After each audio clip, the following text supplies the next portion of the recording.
Hi guys, അധികം ആർക്കും അറിയാത്ത കാഗസി ലെമണിനെ കുറിച്ചുള്ളതാണ് ഇന്നത്തെ ഷോർട്ട് വീഡിയോ. കൊൽക്കത്ത, ബംഗ്ലാദേശ് ഇവിടെയെല്ലാം കൂടുതലായി കണ്ടുവന്നിരുന്ന ഈ ഒരു കാഗസി ലെമൺ ഇന്ന് നമ്മുടെ നാട്ടിലും കൂടുതലായി കണ്ടുവരുന്നുണ്ട്. ഇവിടെയെല്ലാം കൂടുതലായും ജ്യൂസിനായും സർബത്ത് ലെമണായും ഇവ ഉപയോഗിച്ചു വരുന്നു. നല്ല പുളിയും അധികം കുരുവുമില്ലാത്തതുമായ ഈ ലെമൺ സാധാരണ ലെമണിൽ നിന്നും അല്പം വ്യത്യസ്തതയും ഉള്ളതാണ്. സാധാരണ ലെമണിൽ നിന്നും അല്പം നീളവും വലിപ്പവും ഇതിന് കൂടുതലാണ്.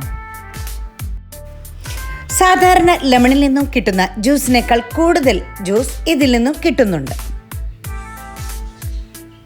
ചൂടുകാലമായി കഴിഞ്ഞാൽ ഈ ഒരു കാഗസി ലെമണിന് ആവശ്യക്കാർ ഏറെയാണ്. പിന്നെ ഇതിനുള്ള ഏറ്റവും വലിയ പ്രത്യേകത, കൊമ്പൊടിച്ച് നട്ടാൽ തന്നെ ഇത് തനിയെ പിടിച്ചുകൊള്ളും.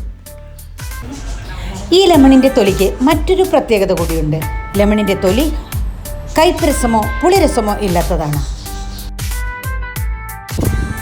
ഈ ലെമണിൻ്റെ ജ്യൂസും നന്നാറി സർബത്തും വേണമെങ്കിൽ അല്പം മധുരവും ചേർത്ത് നമുക്കൊരു നല്ലൊരു ദാഹശമനി റെഡിയാക്കാം.